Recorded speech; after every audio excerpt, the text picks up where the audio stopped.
Les amis, ravi de vous retrouver aujourd'hui pour une nouvelle vidéo et aujourd'hui on va faire un bilan de la phase de poule de la Ligue des Champions. En effet, cette dernière est arrivée à son terme et c'est d'ailleurs la dernière fois qu'on aura la phase de poule dans ce format-là puisque l'année prochaine tout va changer. Donc c'est une forme d'hommage pour cette phase de poule de la Ligue des Champions avec laquelle on a grandi et qui nous a fait vivre tellement d'émotions. Donc voilà, je tenais à faire un bilan de cette phase de poule en revenant sur les principaux enjeux de ces poules, se projeter sur les huitièmes de finale, etc. On va faire poule par poule et dresser un peu les enjeux, les bilans, les déceptions, les équipes qui nous ont surpris, etc. Donc voilà, on va y aller méthodiquement. On va commencer par la poule du Bayern, c'est la poule A évidemment. Alors le Bayern a fini premier de cette poule, je pense que tout le monde s'y attendait. Je suis un peu déçu que le Bayern n'ait pas fait 18 sur 18, hein. Ils ont fait match nul face à Copenhague, ce qui les a empêchés de faire un 6 sur 6. Mais voilà, cette équipe du Bayern a encore été très dominante dans cette poule-là. Ils nous ont encore montré des choses très intéressantes, notamment offensivement avec l'arrivée d'Harry Kane. Évidemment, ça t'apporte une solution offensive de plus, un numéro 9 que tu n'avais pas l'année dernière. Donc voilà, le Bayern est sur ses standards habituels en poule. Il y a beaucoup de choses à redire évidemment parce qu'il y a beaucoup de matchs qui ont été gagnés au forceps alors que tu aurais pu les gagner beaucoup plus facilement. Mais voilà, cette équipe du Bayern a été vraiment prédominante comme d'habitude. Alors il y a eu une course à 3 entre Copenhague, Galatasaray et Manchester United. Beaucoup voyaient Galatasaray se qualifier en tant que deuxième et évincer Manchester United, que les gens voyaient donc troisième, parce qu'on se disait que cette équipe de Manchester United pouvait clairement choke comme on dit aujourd'hui et pouvait clairement finir troisième. Alors finalement on a quand même eu la surprise danoise. Alors celle-là on l'avait pas du tout vu venir. C'est Copenhague qui est qualifié pour les huitièmes de finale. Galatasaray est en Europa League et évidemment peut-être qu'on ne s'attendait pas à ce que Manchester United finisse deuxième de cette poule parce qu'ils étaient peut-être trop faibles et qu'on attendait Galatasaray plus fort. Mais finalement Manchester United est éliminé de toutes les compétitions européennes et ça évidemment c'est une énorme déception puisqu'ils ne joueront même pas l'Europa League. Alors dans cette poule-là, évidemment que Manchester United avait les armes pour se qualifier, évidemment que Manchester United a plus d'expérience, plus de budget, mais on s'attendait quand même à ce que cette équipe galère, surtout que défensivement, c'est une équipe qui nous a offert de nombreux moments de déception. Vous savez que je crois qu'ils ont pris 15 buts sur l'ensemble de la phase de groupe. Évidemment,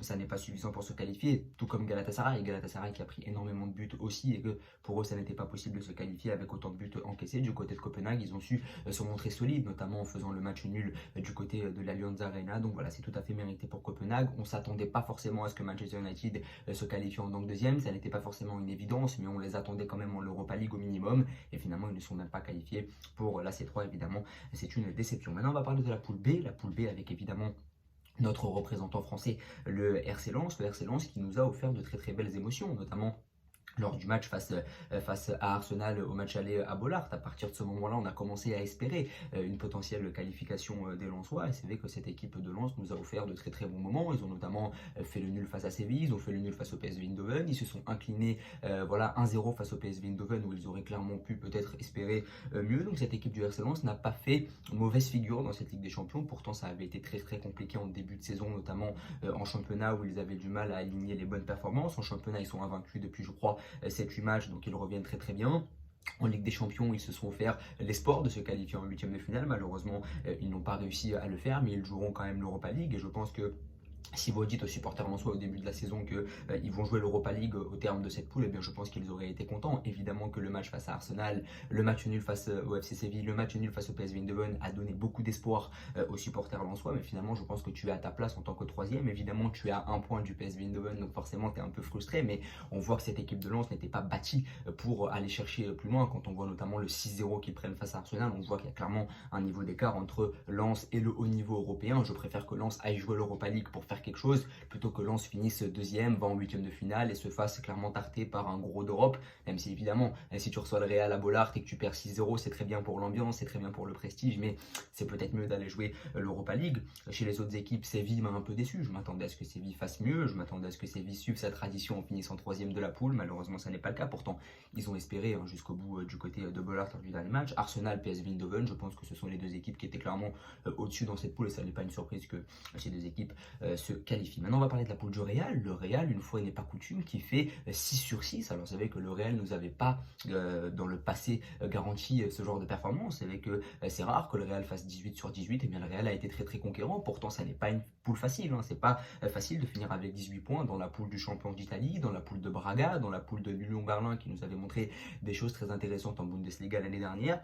Mais dans cette poule-là, il n'y a pas vraiment de surprise. On s'attendait à ce que le Real finisse premier. On s'attendait à ce que le Napoli finisse deuxième. Je suis un peu déçu par Berlin. Évidemment, c'est dans la continuité de ce qu'ils font cette saison où ils sont vraiment sur une très mauvaise dynamique en championnat. Mais Cette équipe de Berlin m'avait vraiment impressionné en Europa League l'année dernière, mais surtout en Bundesliga. Et je suis vraiment déçu de voir que cette équipe n'a pas fait mieux. Maintenant, quand on voit leur dynamique en championnat, évidemment. Braga troisième, évidemment, je pense que Braga c'est une équipe type Europa League. Donc c'est normal que cette équipe finisse troisième. Et puis du côté du Napoli, j'aurais aimé que le Napoli titille un peu plus le Real Madrid. Ils l'ont fait à l'aller, c'est Jude Bellingham qui a clairement sorti le Real Madrid de la galère. Mais surtout sur le match retour, j'ai été très déçu que cette équipe de Naples soit aussi friable défensivement et qu'elle ne propose pas plus. Alors c'est vrai que Naples a connu beaucoup d'instabilité, notamment avec le départ de Rudy Garcia, l'arrivée d'un nouveau coach, donc ça a été très très compliqué. Ils ont eu du mal à commencer, il y a eu les problèmes avec Osimhen, Kvara qui était peut-être moins bon. Donc c'est vrai que cette équipe du Napoli est moins forte que l'année dernière, elle est moins impressionnante, il y a beaucoup plus d'instabilité, mais je m'attendais quand même à ce que cette équipe du Napoli titille le Real, parce que le Real n'est pas encore arrivé dans son rythme de croisière, et donc j'aurais aimé que cette équipe du Napoli fasse peut-être mieux. Maintenant ils sont deuxième, c'est très bien, je pense qu'ils peuvent accrocher, donc ils vont accrocher un gros d'Europe, et je pense qu'ils pourront faire quelque chose, parce que c'est dans les gènes du Napoli. Mais voilà.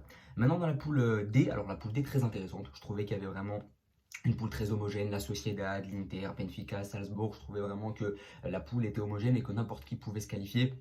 Dans cette poule, finalement, la Sociedad finit première de cette poule-là. Alors évidemment, c'est surprenant, surtout que je n'ai pas eu l'impression que les interistes finalistes de la Ligue des Champions de l'an dernier, j'ai pas eu l'impression que sur le dernier match, ils aient eu envie d'aller chercher cette première place. Alors ça aussi, c'est un autre débat. Est-ce que tu peux te contenter d'une deuxième place? Ça, je ne sais pas. Je pense pas, parce que quand on voit les équipes que tu peux tirer en finissant deuxième, je préfère largement finir premier, surtout que les retombées financières sont bien plus bénéfiques quand tu finis premier de la poule. Maintenant, la Sociedad finit première. Évidemment, ça va nous offrir un très très bon huitième de finale pour les Basques, qui vont évidemment taper une équipe dite plus faible. Je pense que si la Sociedad joue Porto, si la Sociedad joue Leipzig, si la Sociedad joue la Lazio, évidemment qu'ils auront leur carte à jouer, et ils ont montré des choses très intéressantes, notamment le match face à Benfica où ils leur mettent la misère. Je crois que c'est le match au retour où ils ont été vraiment exceptionnels. Donc voilà, cette équipe de la Sociedad a une vraie cohérence collective. Évidemment, c'est très compliqué en Liga, mais je trouve qu'il y a une vraie cohérence avec des bons joueurs de ballon, et je pense vraiment qu'ils peuvent espérer faire quelque chose dans cette Ligue des Champions qui est très où on ne sait pas vraiment qui va l'emporter, où il n'y a pas de favori qui se dégage, une Ligue des Champions très vague finalement. Et je pense que la Sociedad a vraiment son coup à jouer en huitième. L'Inter deuxième, je pense que l'Inter peut taper n'importe quel premier. Je pense qu'ils ont la rigueur défensive pour le faire. Je pense qu'ils ont l'expérience aussi, le fait d'être allé en finale l'année dernière. J'ai été très déçu par Benfica, même si les Portugais ont accroché la Ligue Europa, ce qu'on ne leur prédisait pas au bout des 5 journées. C'est vrai que quand on voit leurs 5 premiers matchs, on se dit accrocher une Ligue Europa, ce serait déjà pas mal. Mais au début de la saison, on se dit que Benfica peut même finir premier de cette poule, parce qu'ils nous ont montré des choses très intéressantes l'année dernière, notamment face au PSG en poule, face à la Juve. Et c'est vrai que j'ai été très déçu par cette équipe qui, malgré le retour de Di Maria, n'a pas réussi à espérer mieux. Mais voilà, je pensais vraiment que cette équipe de Benfica allait vraiment finir premier de sa poule, parce qu'ils avaient vraiment les armes pour le faire. Finalement, ils m'ont énormément déçu, ils n'ont pris que 4 points, et ils gagnent finalement ce dernier match qui leur permet de se qualifier en Europa League. J'espère qu'ils feront mieux en C3 en février.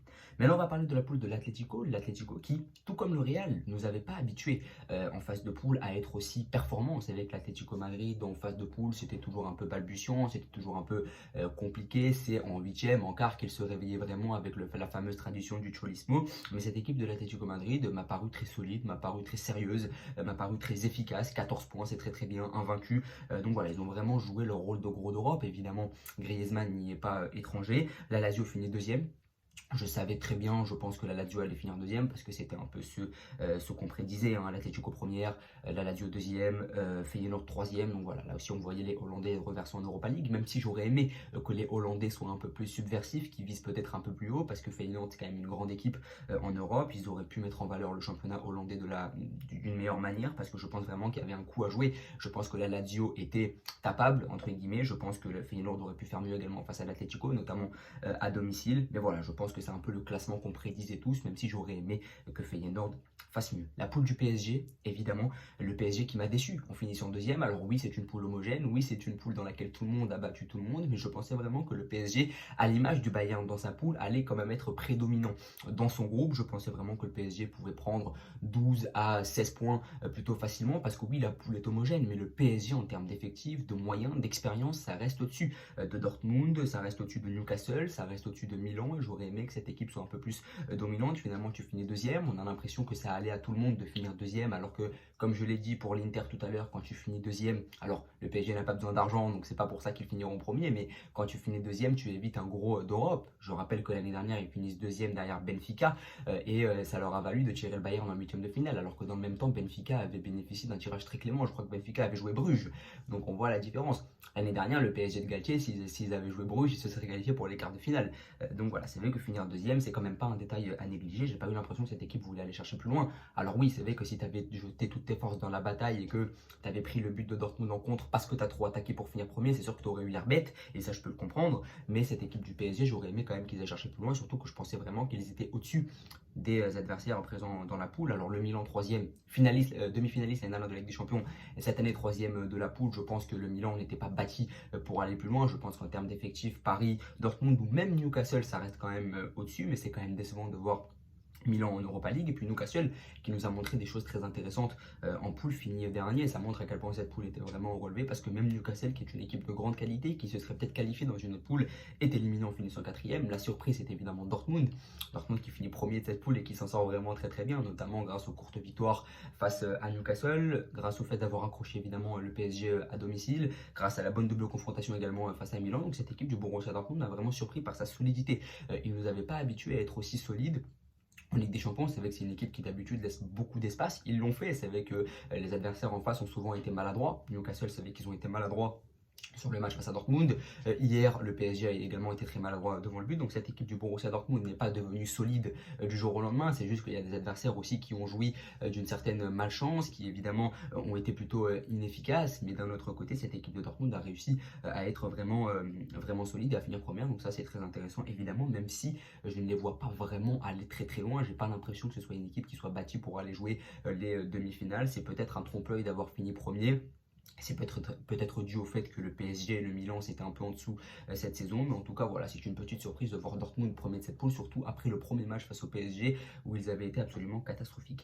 Dans la poule de Manchester City, alors là franchement il n'y a pas eu de surprise, hein. City premier avec 18 points, Leipzig deuxième, Young Boys troisième, l'Étoile Rouge dernière. Alors peut-être que l'Étoile Rouge aurait pu gratter une place en Europa League, peut-être que Leipzig sur le match retour face à Manchester City où ils ont mené pendant un petit laps de temps, peut-être qu'ils auraient pu se montrer plus subversifs en allant chercher la première place. Mais je pense quand même que Manchester City est quand même largement au-dessus par rapport aux autres équipes de cette poule et que tout le monde s'attendait à ce que les Citizens finissent premiers. Je pense que Leipzig en bon deuxième, comme ils le sont très souvent sur les dernières saisons, eh bien, ils vont essayer d'aller jouer leur chance face à un gros. Je pense que si Leipzig tape le Barça, si Leipzig tape Arsenal, si Leipzig tape la Sociedad, eh bien, je pense que cette équipe peut clairement éliminer les trois équipes que je viens de vous citer. Donc c'est une équipe qui peut clairement se qualifier en finissant en deuxième et pourquoi pas taper un premier d'une autre poule. Ça ne m'étonnerait pas parce que c'est une équipe qui dispose quand même d'une certaine qualité. Et on va finir par parler de la poule du Barça. Le Barça qui s'est fait peur à la fin de la quatrième journée, je crois, parce que c'est vrai qu'ils auraient pu revoir Porto et le Shakhtar revenir, surtout qu'il y a des vieux démons qui se sont emparés de la Catalogne, le fait d'avoir été éliminé en poule sur les deux dernières éditions